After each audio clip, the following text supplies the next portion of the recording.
water?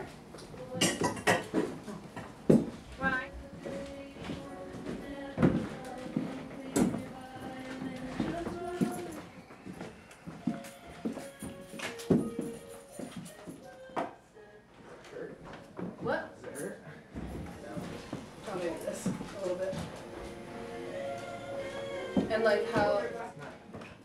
Our parents came to my siblings and I about adopting him, and I thought it was a good idea because we saw the situation he was in, and I knew that it would help him out. And my parents had a plan. They wanted to get him through high school. So we knew if we put him into a loving environment where my parents were there for him and he had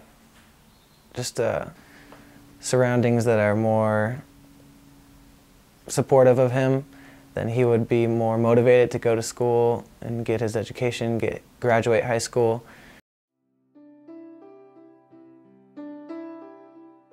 To have a home and to have a family, it's very different from anything I've ever experienced.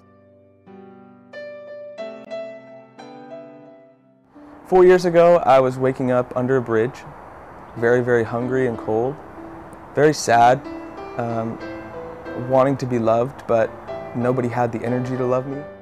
You know, like homeless, that's a state of mind. You know, I was lonely, I was sad, I was homeless in my heart, but more importantly, I was houseless. You know, like homeless is a very broad statement. When you think of homeless people, you think of like bums on the street. I wasn't like that. You know, I still woke up every day and I put a smile on my face no matter how hard it was, and I went out there and fought. You know, and I was a young kid and it was really hard. But when you're open with people and you're real and you face it and you realize that, hey, this is what I have to deal with right now, it's gonna be okay. Like, this is one section of my life. You just go and you just do it, you know.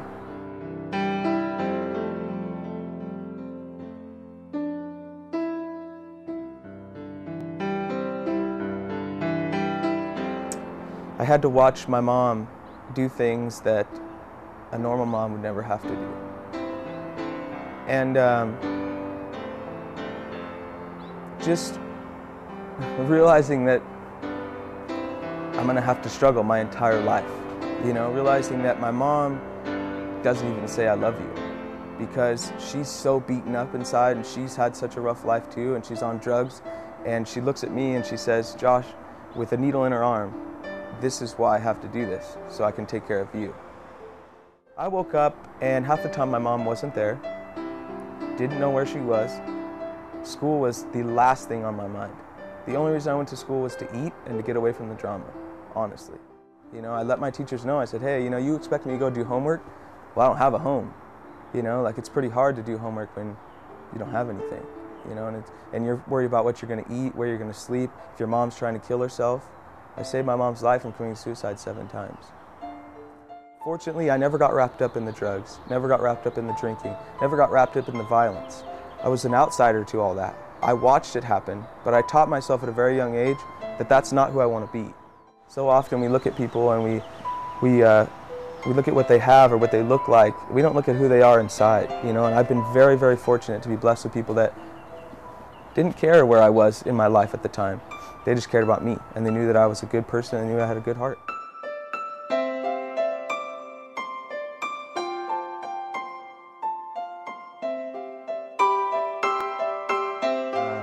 My counselor came to me and she said, Josh, I want you to sit in on this program.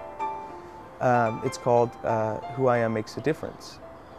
And I was like, man, at this time in my life, I do not want to hear anybody stand up on stage and tell me how great their life is. I just don't. You know, I was just kind of at a down point in my life. And she said, Josh, I really think that you'd benefit from it. So I sat in, and a little lady walks in, and her name's Halise Bridges. And she says, hi, my name is Sparky. And I'm like, oh, great. You know? So I was sitting at the very back of the room, and the very first question she asked was, who in this room has a dream that they would like to share?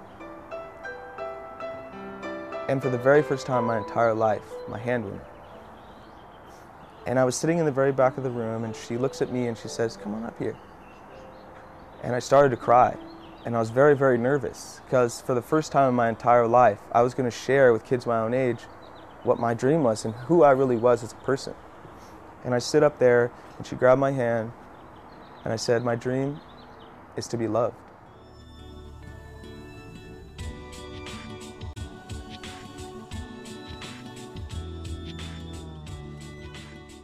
They watched me. They watched me grow as a person. They watched who I truly was. They watched to see if I really wanted to be better, if I really wanted to help people, if I was who I really said I was. And when I was 17 years old, my mom came to me, and I remember it like it was yesterday.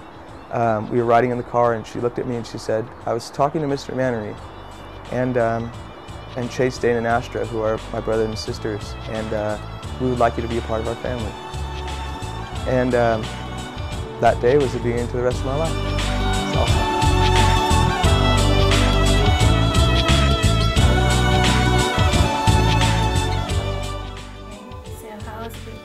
How has it been since?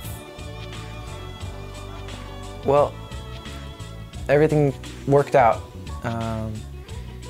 We helped him out. He made it through high school. He graduated. He pulled through. He had to put in a lot of work. He went from getting really bad grades to actually pulling through in all of his classes. And he's still living here. And but it's just been great living with him. He's like a great person. Me and my sister and brother love hanging out with him. And he's brought just as much love into this family as we've given to him. He's been just as supportive of us as we have of him. And so it's just been a good experience having him around.